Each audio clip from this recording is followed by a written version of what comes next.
पंढरपुरात तब्बल 4 किलो गांजा पोलिसांनी जप्त केला. पंढरपूर शहरातील सरगम चौक येथे एक कार भरधाव वेगाने जात असल्याचे पोलिसांच्या निदर्शनास आले. त्यानंतर पोलिसांनी त्या कारचा पाठलाग केला. सरगम चौकात वाहतूक कोंडी झाल्यामुळे ही कार थांबली. यावेळी कारमध्ये तब्बल 3 किलो 900 ग्राम गांजा पोलिसांना आढळून आला. त्यानंतर पोलिसांनी कार चालक माणिक चौगुले याला कारसह ताब्यात घेतले. या कारवाईत सुमारे 79,000 रुपये किमतीचा गांजा आणि अंदाजे 5 लाख रुपये किमतीची कार पोलिसांनी जप्त केली आहे. ही कारवाई पंढरपूर पोलिसांकडून करण्यात आली. जय हिंद. काल 29 मार्च 2026 रोजी चैत्रवारीचा बंदोबस्त पंढरपूर शहरामध्ये तैनात होता. त्याच अनुषंगाने पंढरपूर शहरचे स्टाफ यांनी KVP कॉलेज चौकात एक सस्पेक्टेड वाहन त्यांच्या निदर्शनास आले.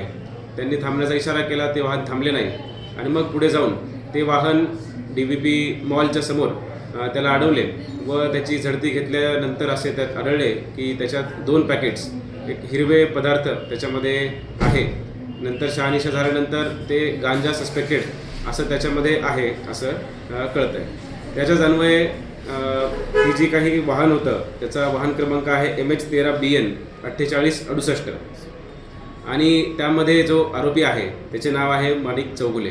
हा आरोपी याच्यावर पहिलेसुद्धा अशा गांजा तस्करी व कन्झम्पशनचे गुन्हे दाखल आहेत आणि त्याचबरोबर हा जो एकूण असा 3.956 किलोग्राम अशा क्वांटिटीचा हा गांजा येथे जप्त करण्यात आला आहे. पंचनामा, व्हिडिओ रेकॉर्डिंग सर्व या ठिकाणी करण्यात आलेला आहे व गुन्हाही दाखल झालेला आहे. ह्या कारवाईमध्ये एकूण जवळपास 80,000 रुपयांचा हा गांजाचा मुद्देमाल व त्याचबरोबर एक स्विफ्ट कार ज्यामध्ये ज्या गाडीच्या डिक्कीमध्ये ही वाहतूक होत होती असे 2 वस्तू आयटम्स या ठिकाणी सीज करण्यात आलेले आहे. हा जो आरोपी आहे याचे फॉरवर्ड व बॅकवर्ड लिंकेजेस शोधण्याचा तपास चालू आहे. कुठून हा गांजा आलेला होता आणि तो कुठे जात होता, त्याच पद्धतीने कुठे हा उगवला जात होता, या सगळ्यांची माहिती या तपासामध्ये नक्कीच निष्पन्न होईल आणि पोलिसांची कठोर भूमिका व कारवाई या ठिकाणी आम्ही करत आहोत. जय हिंद.